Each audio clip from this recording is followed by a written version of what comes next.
The documentary then turns to the Monday Night Wars between WCW and WWF, as McMahon claimed his rival stole his talent, including Hogan, Roddy Piper, Curt Hennig, Scott Hall, and Kevin Nash, amongst many others. As a result, the WWF struggled to compete with WCW, winning the ratings war for 83 consecutive weeks. This lit a fire underneath McMahon, as it instilled some new tricks in his playbook, carving out an edgier and more violent approach to his programming, effectively morphing into the Attitude Era. With Raw and WCW Nitro airing on the same nights at the same time, McMahon even wrote himself into programming too, engaging in feuds with the likes of Dwayne "The Rock" Johnson, Stone Cold Steve Austin, and even his own family. As McMahon attempted to sustain his vision, he often pushed the boundaries of conventional television and sometimes even went too far. In late 1996, Steve Austin engaged in a scripted home invasion where Brian Pillman shot at Austin with a gun, which resulted in a serious backlash. McMahon later publicly apologized.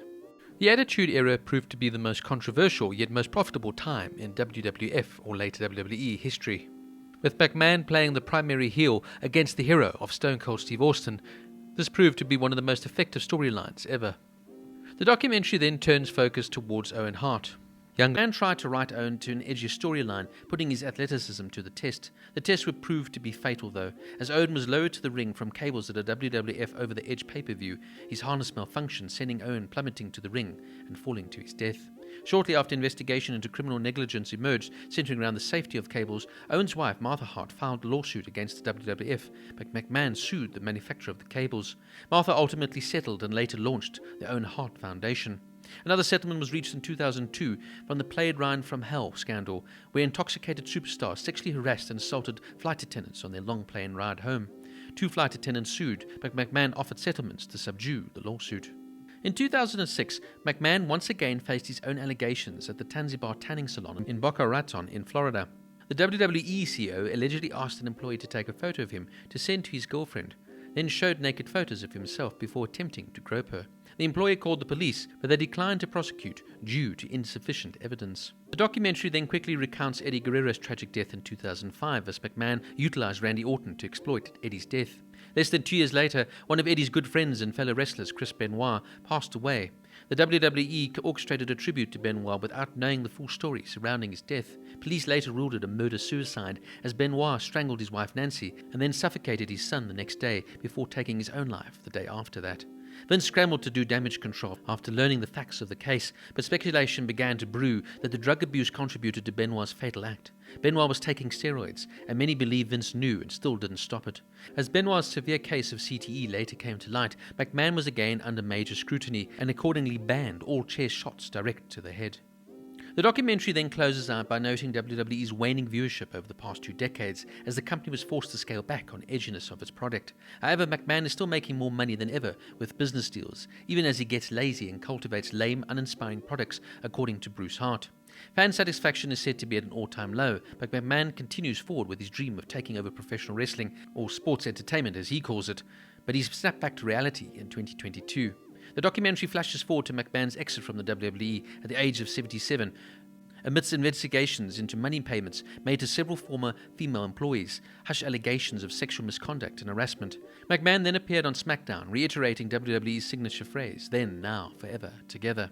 Per the documentary, McMahon claims he never did anything wrong, but later realized he can't evade the law anymore. Since then, McMahon went noticeably silent in his appearances and announced his retirement, resulting in a complicated ending for one of the most divisive figures in wrestling history.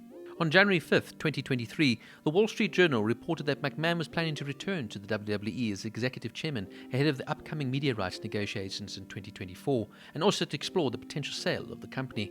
On January 10th, McMahon assumed the role of executive chairman of the WWE once again. Now, what more can you say about the life and times of Vince McMahon? To say he's a complicated figure would be an understatement. Unfortunately, he's a representation of how money, power and influence can allow you to almost get away with practically anything.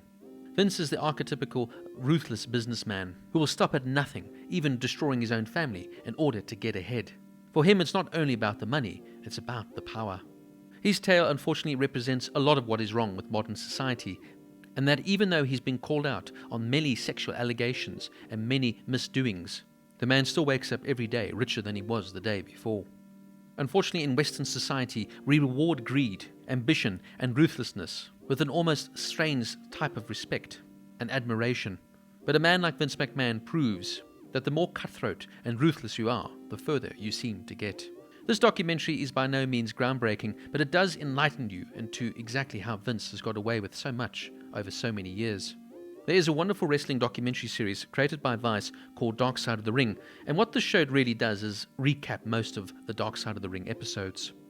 The story is mostly presented in a historically correct manner, with a few exceptions here and there. Look, like I say, if you want to just get a quick oversight onto Vince's very complicated life, then this is a very good documentary to start with. I do hope, though, that there will be more in-depth shows done on Vince's life one day. All the talking heads used in the show are very reliable sources and well respected within the wrestling industry from a neutral standpoint. I just hope with shows like this, it shines a light onto what a cruel and uncaring man Vince McMahon seems to be, and that more people can learn about the atrocities not only just this man has done, but so many other people in power often abuse their privileges. Fascinating, scary, and a real insight into the behind the scenes of this very complicated man. The 9 Lives of Vince McMahon gets an 8.5 out of 10.